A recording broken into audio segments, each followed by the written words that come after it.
அன்பான தேவனுடைய பிள்ளைகளே,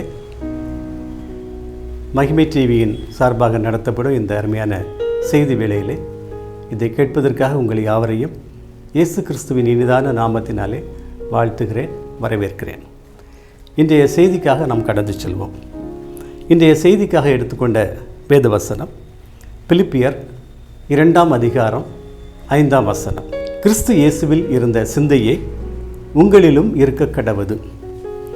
பிலிப்பியருக்கு பவுல் அப்போஸ்தலன் எழுதும்போது திட்டமான ஒரு கட்டளையாக எழுதுகிறார். உங்களுடைய சிந்தை கிறிஸ்து இயேசுவில் இருந்த சிந்தையே உங்களிலும் இருக்க கடவது. அப்படியானால் தேவனுடைய பிள்ளைகளுடைய சிந்தை எப்படி இருக்க வேண்டும் என்பதை அப்போஸ்தலன் தெளிவாக நமக்கு கூறுகின்றார். நம்முடைய சிந்தைகளானால் நாம் ஒப்பிட்டு பார்த்தோமானால் அநேக வேளைகளிலே, இன்னும் நிறைய வேளைகளிலே அநேகருடைய சிந்தைகள் தேவனுக்கு பிரியமாய் இருக்கிறதா என்று நாம் யோசித்து பார்த்தோமானால் அது தேவனுக்கு பிரியமாய் இருப்பதாக நாம் எண்ணவே முடியாது.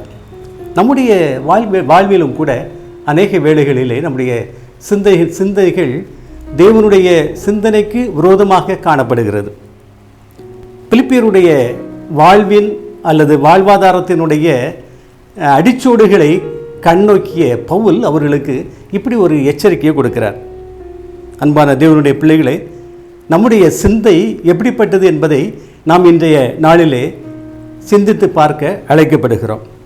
இயேசு கிறிஸ்துவனுடைய சிந்தை, இதை நாம் பார்த்தோமானால் அவருடைய கிட்டத்தட்ட 2000 ஆண்டுகளுக்கு முன்பாக இயேசு கிறிஸ்து இந்த உலகத்திலே குமாரனாக அவதரித்து அவர் வாழ்ந்த அந்த நாட்கள் மிக ஆசீர்வாதமான நாட்கள் நமக்கு. பிற்காலத்திலே அவருடைய வாழ்வு அவருக்கு பாடுகள் நிறைந்ததாக காணப்பட்டது. அதற்கு காரணம் நம்முடைய பாவங்கள் தேவனுடைய இருதயத்தை உறுத்துகிறதாக இருக்கிறது. இயேசு கிறிஸ்து இந்த உலகத்திலே வந்த சில நாட்களில் கிட்டத்தட்ட 12 ஆண்டுகள் கழித்து அவருடைய சிந்தையை நாம் ஆலோசித்து பார்ப்போம். 12 ஆண்டுகள் கழித்து அவருடைய பெற்றோர்கள் எருசலேம் தேவாலயத்திற்கு பஸ்கா பண்டிகைக்காக சென்று வருகின்றார்கள். இது அவர்களுடைய பாரம்பரிய ஒரு வாழ்வு. ஒவ்வொரு பஸ்கா பண்டிகையை கொண்டாடுவதற்கு அவர்கள் எருசலேம் தேவாலயத்திற்கு சென்று வருவது வழக்கமாக கொண்டிருந்தார்கள். இந்த நாளிலும் அவருடைய 12ஆம் வயதிலும் இயேசு கிறிஸ்துவை அழைத்து கொண்டு அவருடைய பெற்றோர்கள் எருசலேம் தேவாலயத்திற்கு சென்றிருக்கின்றார்கள். சென்று அவர்கள் திரும்புகிற வேளையிலே ஆண்டவருடைய சிந்தை நமக்கு வெளிப்படுகிறது. எப்படிப்பட்டதாக இருக்கிறது என்று பாருங்கள். பெற்றோர் திரும்பி வந்து கொண்டே இருக்கின்றார்கள், மகன் தங்களோடு கூட வந்து கொண்டிருக்கிறான் என்று. ஆனால் இயேசு கிறிஸ்து அவர்களோடு கூட வரவில்லை. அவர் பட்டணத்திலே தேவாலயத்திலே தங்கி கொண்டார். சில நாட்கள் கழித்து மகனை தேடுகின்றார்கள், மகன் காணப்படவில்லை. உற்றார் உறவினர் எல்லாரிடமும் இயேசு கிறிஸ்துவை விசாரிக்கின்றார்கள். இயேசு கிறிஸ்து யாரோடும் கூட வரவில்லை. ஆதலால் இயேசுவை தேடி மீண்டுமாக எருசலேமுக்கு திரும்பி செல்கின்றார்கள். 3 நாளுக்கு பின்பாக இயேசு கிறிஸ்து எங்கே இருக்கார் தெரியுமா? தேவாலயத்திலே இருக்கிறார். யாரோடு இருக்கிறார்? தேவாலயத்தினுடைய ஆசாரியர்களோடு அவர் பேசிக்கொண்டு இருக்கிறார். அவர்களிடத்திலே கேள்விகளை கேட்டுக்கொண்டு இருக்கிறார். இது அங்கு இருந்த எல்லோருக்கும் ஆச்சரியத்தை உண்டாக்குகிறது என்று வேதம் சொல்கிறது. பரிசுத்த லூக்கா 4 அதிகாரம் 2 அதிகாரம் 46 வசனத்திலே 3 நாளைக்கு பின்பு அவர் தேவாலயத்தில் போதகர் நடுவில் உட்கார்ந்திருக்கவும் அவர்கள் பேசுகிறதை கேட்கவும் அவர்களை வினாவும் கண்டார்கள். போதகர் நடுவில் உட்கார்ந்திருக்கிறார். எத்தனை வயசு பையன்? 12 வயசு பையன். அப்போ அவருடைய சிந்தை என்ன இல்லையா? தேவாலயம், பிதா. இந்த சிந்தை நம்மிலே காணப்பட தேவன் எண்ணுகின்றார். அவர் நமக்கு நல்ல ஒரு ஆலோசனையை பவுல் அப்போஸ்தலன் மூலமாக கொடுத்திருக்கிறார். அவரோடு கூட பேசினார், அவர்களை வினாவினார். இதை கண்டார்கள். தாய் தகப்பன்மார் அவரை கண்டு ஆச்சரியப்பட்டார்கள். அப்பொழுது அவருடைய தாயார் அவரை நோக்கி, மகனே, ஏன் எங்களுக்கு இப்படி செய்தாய்? இதோ உன் தகப்பனு நானும் விசாரத்தோடு உன்னை தேடினோமே என்றாள். அப்போ அவர் சொல்கிற வார்த்தையை பாருங்கள், நீங்கள் ஏன் என்னை தேடினீர்கள்? என் பிதாவுக்கு அடுத்தவைகளில் நான் இருக்க வேண்டியதென்று அறியீர்களா என்று கேட்கிறார். பிதாவுக்கு அடுத்தவைகளில் இயேசு கிறிஸ்துவனுடைய சிந்தை எப்படி இருந்துச்சு பார்த்தீங்களா? மூலவுத்திற்குரிய சிந்தையாக இல்லாமல் பிதாவுக்கு அடுத்தவைகளாக இருந்தது. கிறிஸ்தவ வாழ்வில் பெரும்பகுதி பிதாவுக்கு அடுத்த காரியங்களில் நம்முடைய சிந்தனை செலுத்தப்பட வேண்டும் என்பதை தேவன் விரும்புகிறார். பவுல் அப்போஸ்தலன் அதை நமக்கு வெளிப்படுத்துகின்றார். தங்களுக்கு அவர் சொன்ன வார்த்தையை அவர்கள் உணர்ந்து கொள்ளவில்லை. பின்பு அவர்களும் கூட திரும்பி போயிட்டார். போனது மட்டும் இல்லை, அவர்களுக்கு கீழ்ப்படிந்து இருந்தார் என்று வேதம் சொல்கிறது இல்லையா? இதையெல்லாம் மரியாள் தன்னுடைய இருதயத்திலே வைத்து கொண்டாள் என்று வேதம் சொல்கிறது. அப்போ இயேசு கிறிஸ்துவனுடைய சிந்தை எப்படிப்பட்டதாக இருந்தது? பிதாவுக்கு அடுத்ததாக இருந்தது.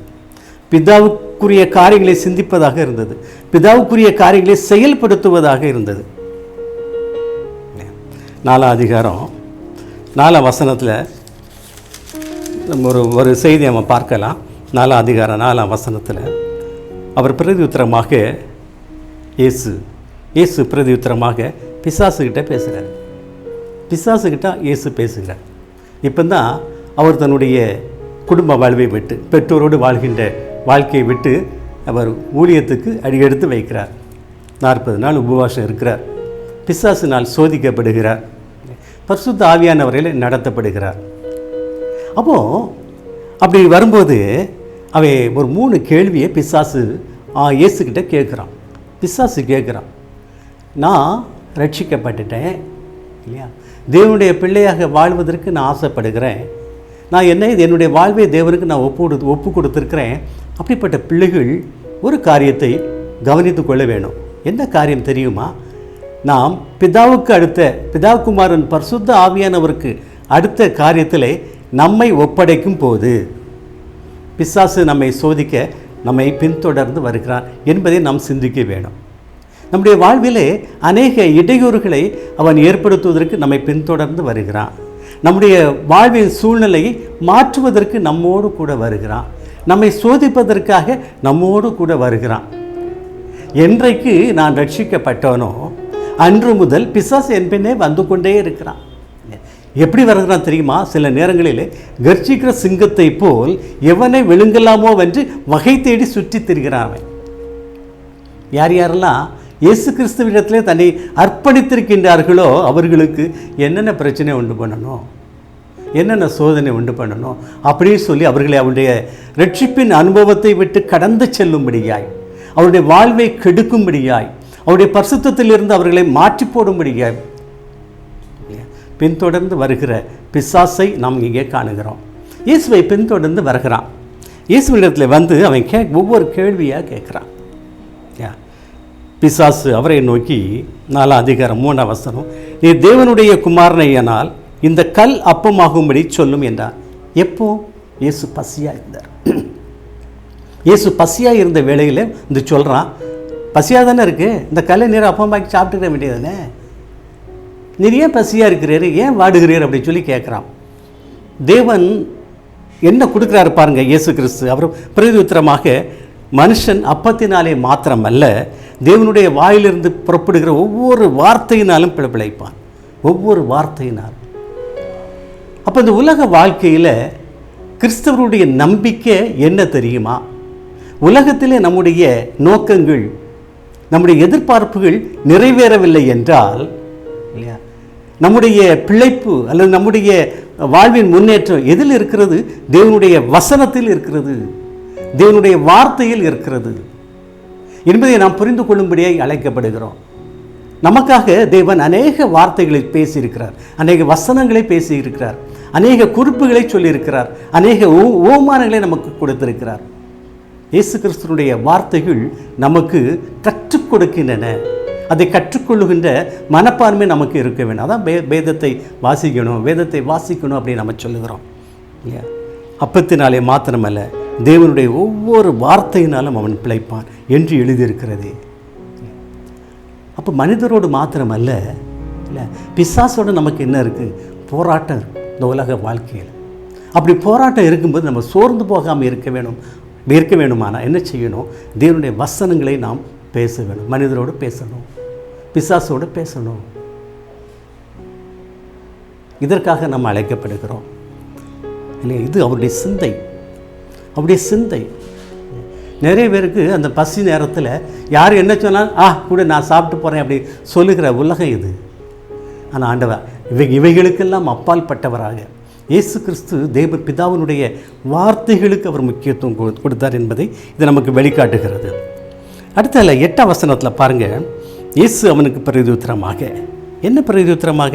7ஆம் வசனத்தில் பிசாசு இயேசுக்கிட்ட வந்து திரும்ப கேட்குறான், நீர் என்னை பணிந்து கொண்டால் இந்த உலகமே உம்முடையதாகும். எல்லாம் உலகத்தை அப்படியே காமிக்கான், மேடான பகுதியில் கொண்டு நிப்பாட்டி அவரை உலகத்தை அப்படியே காமிக்கான். இது எல்லாம் என்னுடைய கட்டுப்பாட்டில் இருக்குது, நீர் என்னை பணிந்து கொண்டால் இவைகளையெல்லாம் உமக்கு தருவேன் அப்படின்னு சொல்கிறான்.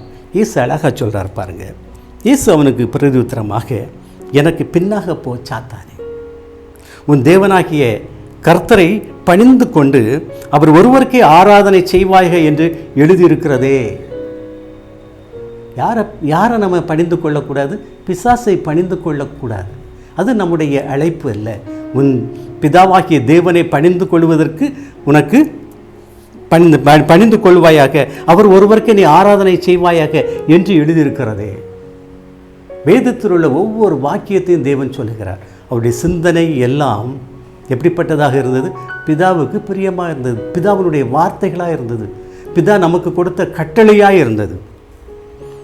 இன்னொரு காரியத்தை இங்கே பேசுகிறார் பாருங்க, 12ஆம் வசனத்தில். அதற்கு இயேசு, உன் தேவனாகிய கர்த்தரை பரீட்சை பாராதிருப்பாயாக.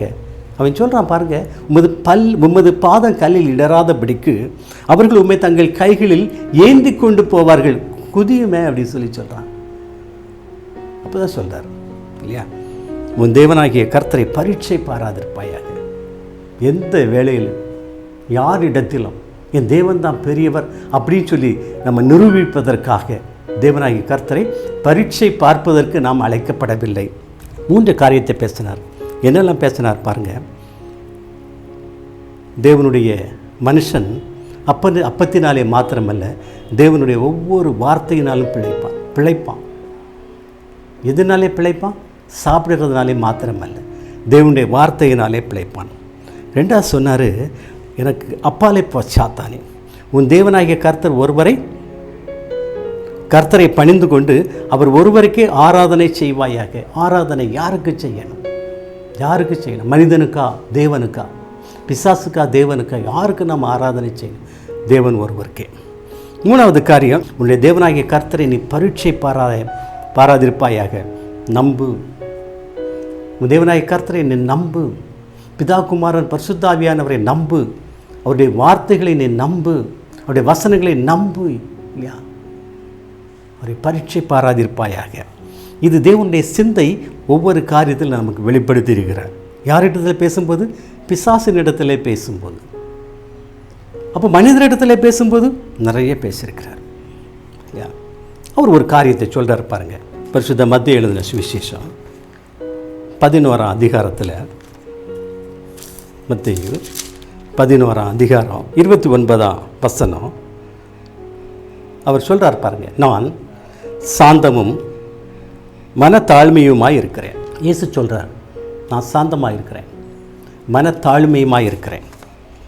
என் நுகத்தை உங்கள் மேல் ஏற்றுக்கொண்டு, இந்த என்னுடைய நுகத்தை சாந்தத்தையும் மனத்தாழ்மையை நீங்கள் ஏற்றுக்கொண்டு என்னிடத்தில் கற்றுக்கொள்ளுங்கள். என்கிட்ட நீங்கள் கற்றுக்கொள்ளுங்கள் அப்படின்னு சொல்லி சொல்கிறார். ஆண்டவர் நம்மிடத்தில் என்ன எதிர்பார்க்குறார் பார்த்தீங்களா? அவருடைய வாழ்வின் ஒரு பகுதி சாந்தமும் மனத்தாழ்மையும்.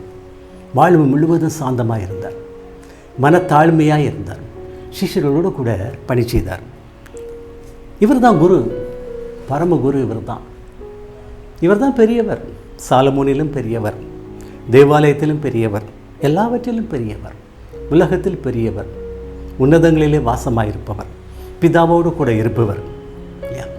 என்ன செய்கிறார் பாருங்கள், 12 சீஷரோட கூட ஒரு நண்பனாய் அவரோடு கூட வாழ்கிறார்.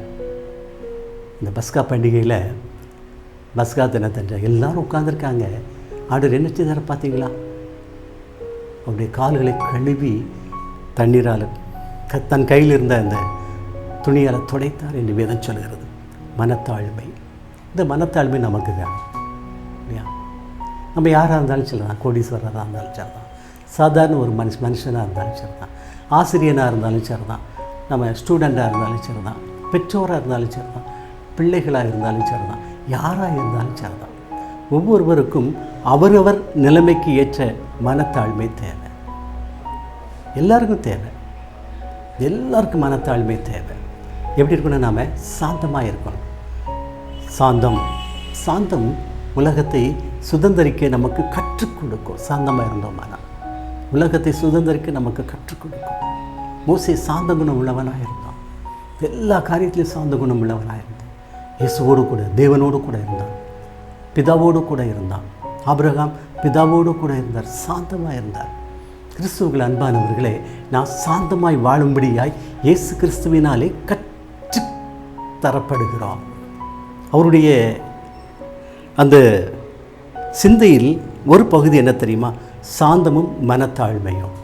இது ஆண்டவர் நம்மிடத்தில் எதிர்பார்க்குறார். அழகாக சொல்கிறார், நான் சாந்தமும் மனத்தாழ்மையுமா இருக்கிறேன். நீங்கள் என்ன பின்பற்ற வேணுமானா என் நுகத்தை உங்கள் மேல் ஏற்றுக்கொள்ளுங்க, என்னிடத்தில் கற்றுக்கொள்ளுங்கள்.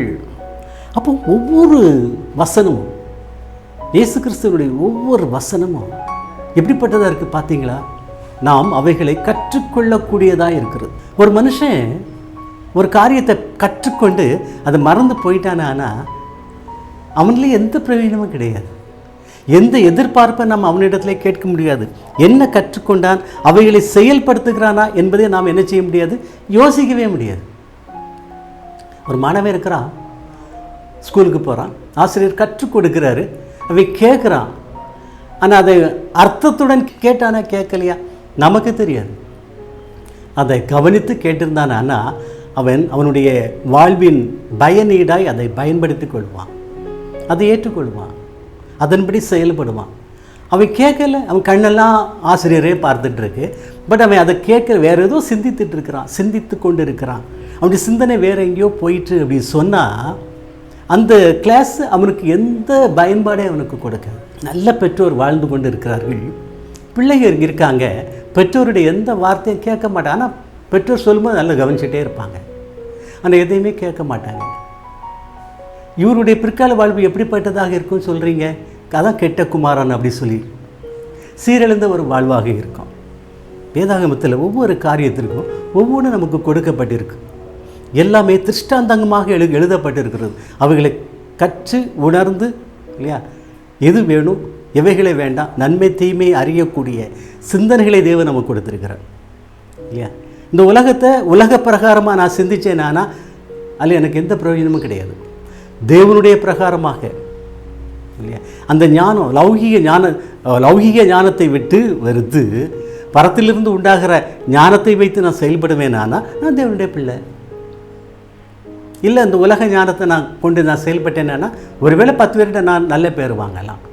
ஆனால் ஆண்டவர்கிட்ட எனக்கு கொடுக்கப்படுகிற அடுத்த வாழ்வு நித்திய ஜீவனை பெற்றுக்கொள்ளும்படியாய் அழைக்கப்படுகின்ற அந்த அழைப்புக்கு நான் யாராக இருக்க முடியாது. நான் பாத்திரனா இருக்க முடியாது அல்லவா?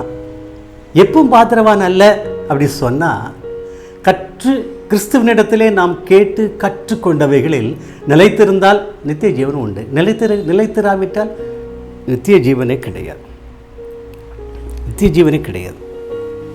இயேசு தம்மை தாழ்த்தினார், எல்லா காரியங்களிலும் தாழ்த்தி. எதுலேயும் அவர் அப்பர் கண்டு எடுக்கவே இல்லை. நான் தான் உயர்ந்தவன் அப்படி காமிக்கலை. ஆனால் அவருடைய செயல்பாடுகள் தாழ்மையிலும் இல்லையா அவரை உலகத்தில் தனி ஒரு நபராக காட்டியது. தேவகுமாரனாக நமக்கு வெளிப்படுத்தியது. தெய்வீக தன்மை அவரிடத்திலே வெளிப்பட்டது. பிதாவினுடைய சொரூபம் அவரிடத்திலே வெளிப்பட்டது. பிதாவினுடைய எல்லா தன்மைகளும் அவரிடத்திலே வெளிப்பட்டது. பிதாவினுடைய அதிசயங்கள் அற்புதங்கள் செய்கிற அந்த வல்லமை அவரிடத்திலே வெளிப்பட்டது. பிதாவினுடைய சாயல் அவரிடத்தில் வெளிப்பட்டது. நம்முடைய வாழ்வின் சாயல் எப்படிப்பட்டதாக இருக்கிறது? இயேசு கிறிஸ்துவனுடைய சிந்தை நிறைந்ததாக காணப்படுகிறதா, அல்ல இயேசு கிறிஸ்துவனுடைய சாயல் நம்மிடத்தில் வெளிப்படவில்லையா? இது நம்முடைய வாழ்வை பற்றி தேவன் கூறுகின்ற ஒரு நியாய தீர்ப்புக்கு காத்திருக்கிறோம். நாம் இயேசு தன்னை தாழ்த்தினார், எல்லா காரியத்தையும் தாழ்த்தினார். வரிப்பணம் கொடுக்கணும் சொல்லிகிட்டே இருக்காங்க, எல்லோரும் பேசிகிட்டே இருக்காங்க. இவர் கொடுப்பாரா கொடுக்க மாட்டேன், இவர் எங்கே கொடுப்பார் அப்படின்னு சொல்லி பேசிகிட்டு இருக்காங்க. அவர்கிட்ட பணமே இல்லை, அவர்கிட்ட அவர் தான் பணம் கையில் பையை எடுக்கலையே, அவர் பணப்பை யூதாஸ் கையில் எல்லாம் இருக்குது. அப்போ அவர் சொல்கிறார் பாருங்கள், பேதுரு கூப்பிடுறாரு, எப்போ நீ ஒரு மீனை பிடி, வாயை திறந்து பாரு, காசு இருக்கும், எடுத்து வரிப்பணம் கேட்டு அப்படின்னு சொல்லிட்டு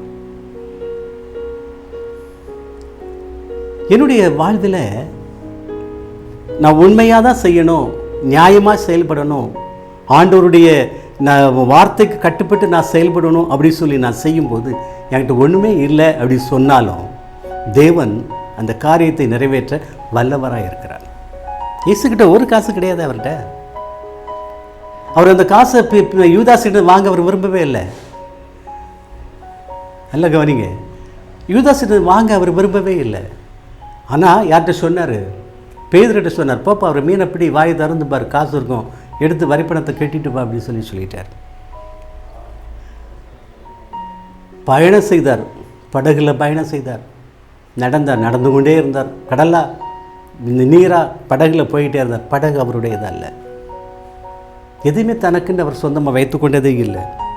மேல் வீட்டில் ஜெபம் பண்ணுறாங்க, பஸ்காவை ஆசரிக்கிறாங்க. மேல் வீடு அவருடையது அல்ல, ஜெப வீடு அவருடையது அல்ல, எதுவுமே அவருடையது அல்ல. இந்த உலகத்தில் எதையுமே அவருடையதாக வைத்து கொண்டதில்லை. ஏனென்றால் உலகமே அவருடையது, உலகம் அவருடையது. இந்த உலகத்தில் அவர் எதையுமே தனக்கென்று வைத்து கொண்டது கிடையாது. கிறிஸ்தவ பிள்ளைகளுடைய வாழ்வு எப்படிப்பட்டதாக இருக்கணும்? பகிர்ந்து கொடுக்கிறதாக இருக்கணும், பகிர்ந்து கொடுக்கிறதாக இருக்கணும். அவர் தெய்வீகத்தன்மையுடையவர். நாம் என்ன செய்யணும்? நம்ம யோசிக்கணும், இவைகளையெல்லாம் என் தேவனை நீர் பண்ணியிருக்கிறீர், நான் என்ன செய்யணும்? என்னுடைய எல்கைக்கு உட்பட்டு நான் என்ன செய்யணும்? உமக்கு பிரியமாய் நடக்கும்படியாய் நான் என்ன செய்யணும்? எனக்கு கற்றுத்தாருங்கள். கற்றுக் கொடுக்கிறவர். எவைகளையெல்லாம் தேவனிடத்தில் கேட்கிறோமோ அவைகளெல்லாம் நமக்கு அவர் கற்றுக் கொடுக்கிறவர். நான் உனக்கு போதித்து நீ நடக்க வேண்டிய வழியை உனக்கு காட்டுவேன், உண்மையில் என் கண்ணை வைத்து உனக்கு ஆலோசனை சொல்லுவேன் அப்படின்னு சொல்லியிருக்கிறார் இல்லையா?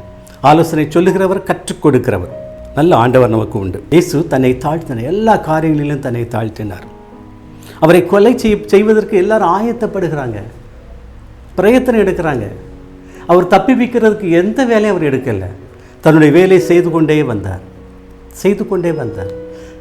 ஏன் செய்து கொண்டே வந்தார்? அவர் பணி செய்வது, சுவிசேஷத்தை அறிவிப்பது, நற்செய்தியை சொல்லுவது இல்லையா,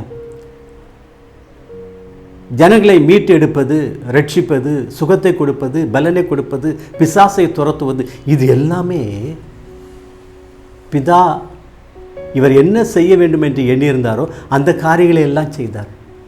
மரித்தோரை உயிரோடு எழுப்பினார், குஷ்டரோகியை சுகப்படுத்தினார், காயமடைந்தவர்களுக்கு கட்டுகளை போட்டார், எல்லா காரியங்களும் செய்தார். அவர் முடவனை சுகமாக்கினார், நொண்டியை குணமாக்கினார். தேவன் குணப்படுத்தாத எந்த வியாதியும் வேதாகமத்திலே இல்லை. எல்லாவற்றுக்கும் தேவன் சுகத்தை கொடுத்திருக்கிறார். சுகத்தை கொடுக்கிற ஆண்டவர், விடுதலை கொடுக்கிற ஆண்டவர், பிசாசை துரத்துகிற ஆண்டவர் இல்லையா? நம்ம என்ன செய்யணும்? நம்முடைய குடும்ப வாழ்விலே, கிறிஸ்தவ வாழ்விலே நாம் என்ன செய்யணும்? எவைகளையெல்லாம் செய்வதற்கு நாம் அழைக்கப்படுகிறோம். இயேசு கிறிஸ்து எவைகளையெல்லாம் செய்தாரோ அவைகளையெல்லாம் செய்வதற்கு நம்ம அழைக்கப்படுகிறோம். அவர் சொல்கிறாரு, அதிகாரம் நமக்கு கொடுத்திருக்கிறார். வேதம் அப்படித்தான் சொல்லுகிறது. தேவனுடைய பிள்ளைகளுக்கு தேவன் அதிகாரம் கொடுத்திருக்கிறார்.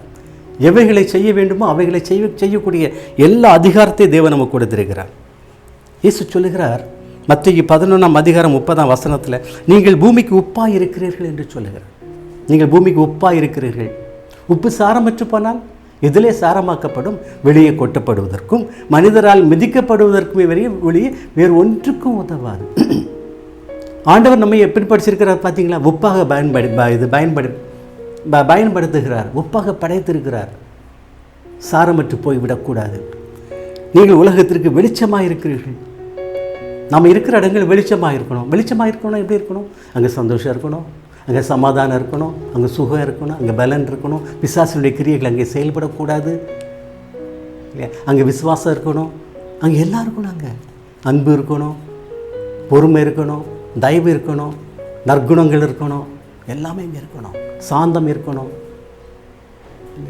அப்போது தேவனுடைய பிள்ளைகளிடத்தில் காணப்பட வேண்டிய அந்த ஆவியின் கனிகள் 9 கனிகளும் நம்மிடத்தில் காணப்பட வேணும்.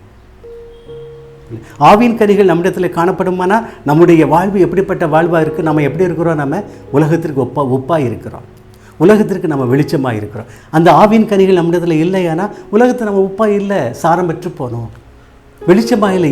இருள் நம்மிலே வெளிப்படுகிறது, இருள் நம்மிடத்திலே காணப்படுகிறது. அப்போது நம்முடைய வாழ்வு எப்படிப்பட்டதாக இருக்கணும், சாந்த குணம் உள்ளதாக இருக்கணும், மனத்தாழ்மையாக இருக்க நம்ம கற்றுக்கொள்ளணும். உலகத்தில் ஒவ்வொரு மனிதனுக்கும் ஆண்டவர் ஒவ்வொரு தாளந்து கொடுக்கிறார். சிலர் உயர்த்துகிறார், சிலர் தாழ்ந்தே இருக்கிறாங்க. உயர்ந்தோரை விட தாழ்ந்தவர் தேவனிடத்தில் பெயர் பெற்றவர்களாக காணப்படுகிறார்கள். காரணம் அவருடைய தாழ்மை, அவருடைய மனப்பக்குவம், மனத்தாழ்மை, அவருடைய சாந்தம். இந்த சாந்தம் மனப்பக்குவமும் மனத்தாழ்மையும் நம்மிடத்தில் காணப்படும்படியே தேவன் விரும்புகிறார், நம்மை அழைக்கின்றார். கிறிஸ்துவுக்குள் அன்பானவர்களே, இந்த நாட்கள் கடைசி காலம் என்று சொல்கிறோம். கிருபையின் காலங்கள் கடக்க ஆரம்பிக்கிறது, உபத்திரவத்தின் காலங்கள் நம்மை நெருங்க ஆரம்பிக்கிறது. இந்த காலகட்டத்தில் நாம் எப்படிப்பட்ட பிள்ளைகளாக நம்ம வாழ நம்மை அர்ப்பணிக்கிறோம்? தேவனுடைய பிள்ளைகளாக வாழ நம்மை அர்ப்பணிக்கிறோமா? கிறிஸ்துவனுடைய சிந்தை நம்மிலே வெளிப்படும்படியாய் தேவன் நம்ம அழைத்திருக்கிறார்.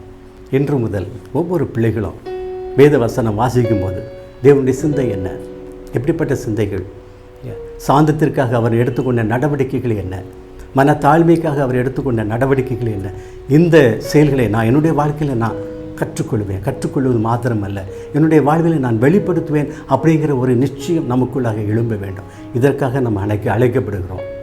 இப்படிப்பட்ட ஒப்பந்தங்கள், உடன்படிக்கைகள் தேவனோடு கூட நம்ம பண்ணோம். ஆனால் வருங்காலங்களிலே ஆபிரகாம் ஆசீர்வதிக்கப்பட்ட காரணம் தேவனோடு கூட ஒப்பந்தம் பண்ணியிருக்கிறார், உடன்படிக்கை பண்ணியிருக்கிறார். தேவன் அவனோடு கூட உடன்படிக்கை பண்ணியிருக்கிறார்.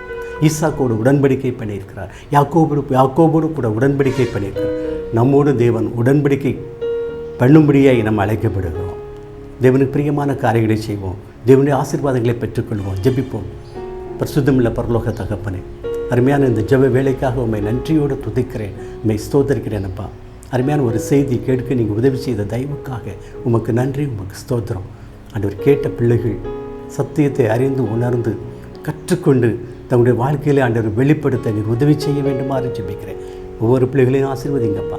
வியாதியஸ்தர்கள் ஆண்டவர் யாராக இருந்தாலும், விடுதலைக்காக இயங்குகின்ற பிள்ளைகள் யாராக இருந்தாலும் எல்லோரையும் ஆண்டவர் விடுதலை கொடுக்க வேண்டுமாறு, வியாதியஸ்தர்களுக்கு விடுதலை கொடுக்க வேண்டுமாறு, ஒவ்வொரு பிள்ளைகளையும் ரட்சிக்க வேண்டுமாறு, காத்துக்கொள்ள வேண்டுமாறு இயேசு கிறிஸ்துவின் நாமத்தினாலே ஜெபிக்கிறேன் ஜீவனுள்ள பிதாவே.